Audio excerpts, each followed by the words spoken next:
রূপান্তরকামী হয়েই গ্ল্যামার দুনিয়ায় ভারতের নাম উজ্জ্বল বাংলার মেয়ে সৃজার। রূপান্তরকামী হয়েও গ্ল্যামার দুনিয়ায় ভারতের নাম উজ্জ্বল করল কল্যাণী সৃজা। পাল্লা দিয়ে রীতিমতো অন্যদের সঙ্গে তাল মিলিয়েই গ্ল্যামার দুনিয়ায় একেবারে বিরাজ করছে নদিয়ার সৃজা।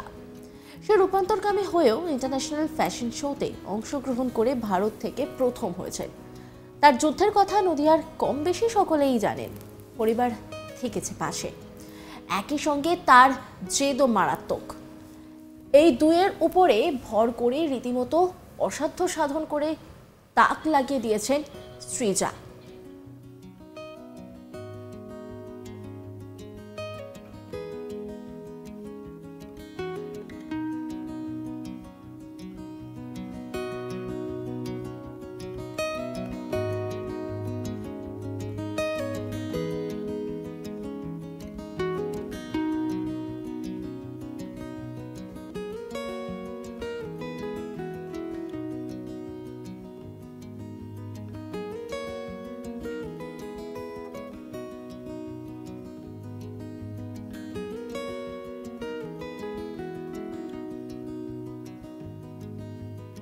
সৃজা তিনি কি বলছেন শোনাবো আপনাদের।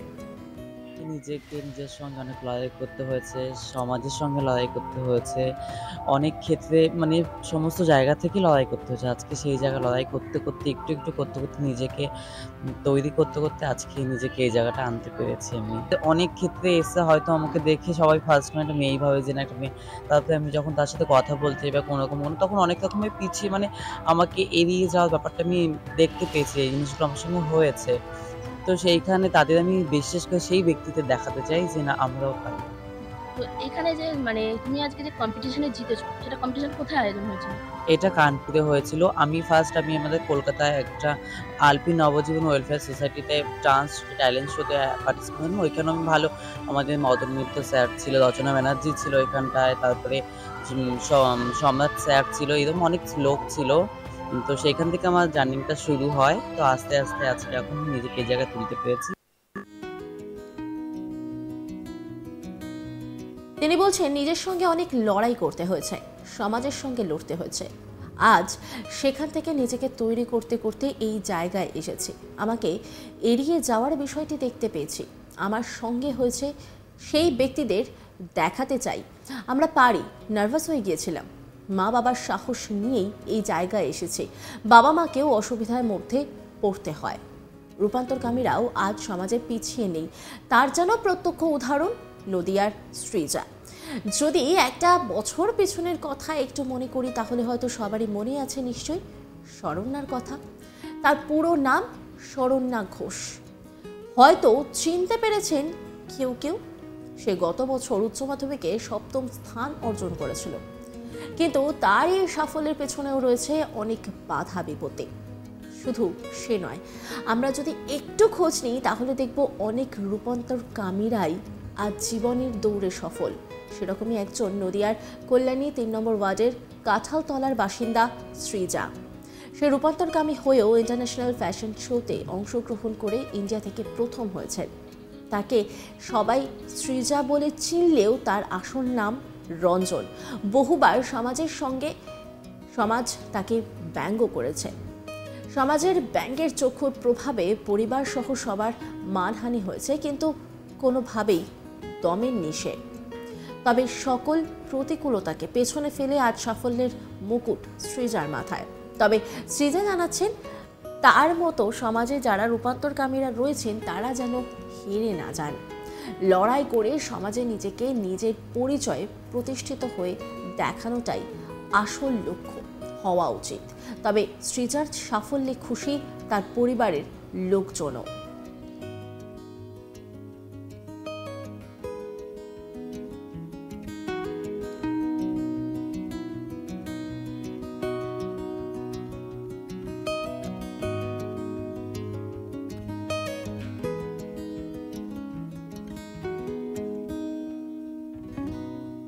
সৃজার মা তিনি বলছেন আমাদের খুব ভালো লাগছে, সবসময় পাশে আছি, পাশে ছিলাম। বাধা পড়েছে সেখান থেকে নিয়ে এসেছি, পড়াশোনা বাড়িতেই করেছে, খুব ভালো লাগছে। তিনি কি বলছেন শোনাবো আপনাদের। আমাদের ভালো লাগছে, আমরা সবসময়ের জন্য ওর পাশে আছি, পাশে ছিলাম। সেভাবে মেয়েকে অনেক রকমের মানে বাধা পড়েছে, বাধা পড়লেও আমরা বাধার থেকে উঠিয়ে ওকে আনছি, আর আনতে হবে। আমাদের তো সন্তান আমরা ফেলতে পারবো না, ফেলতে দিচ্ছি না, তাই আমরা টেনে নিয়ে আসলাম। ছোটবেলা পড়াশোনা বাড়িতেই করেছি, টিউশনি মাস্টার দিয়েছি, মাস্টারের কাছে পড়াশোনা করলো, মাধ্যমিক অবধি টানা একভাবেই ক্লাসে উঠেছে। তারা জানাচ্ছেন প্রথমে কেউ সৃজার এই কাজকর্ম ভালো চোখে না নিলেও বর্তমানে তার সাফল্যে এলাকার সমস্ত মানুষই যথেষ্ট খুশি। পরিবারের লোক চায় সৃজা আরও এগিয়ে যাক এবং দেশের নাম উজ্জ্বল করুক।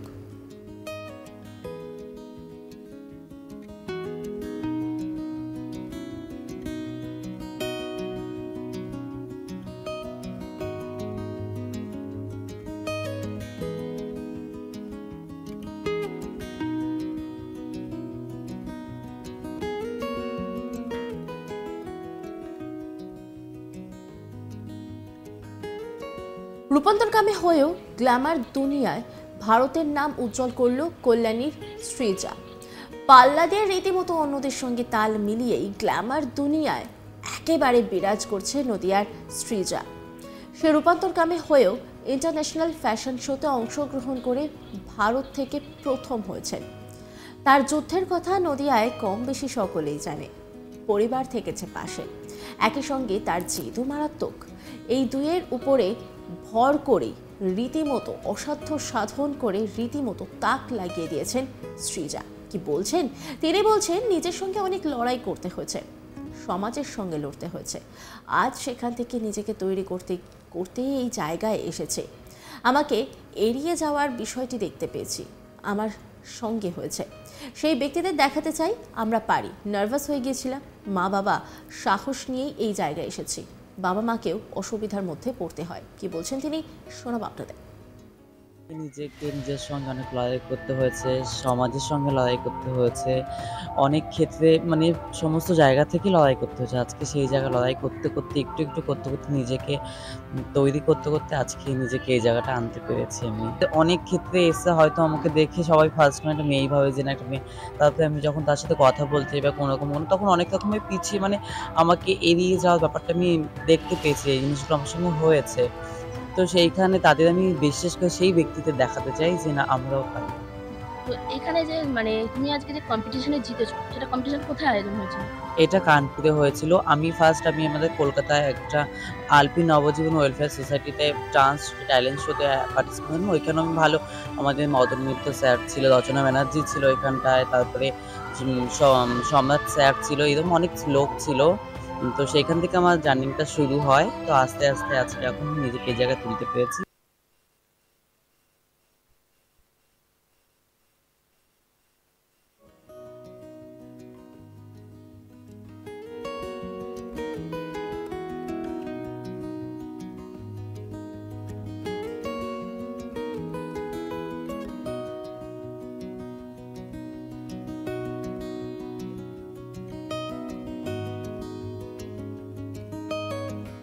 অন্যান্য আপডেটের জন্য অবশ্যই নজর রাখুন আজ তাক বাংলার ইউটিউব স্ট্রিমিংয়ে এবং ইউটিউব চ্যানেলকে সাবস্ক্রাইব করুন, লাইক করুন, কমেন্ট করুন, শেয়ার করুন। পাশাপাশি হোয়াটসঅ্যাপে নজর রাখুন, কারণ সেখানেও রয়েছে আজ তাক বাংলা।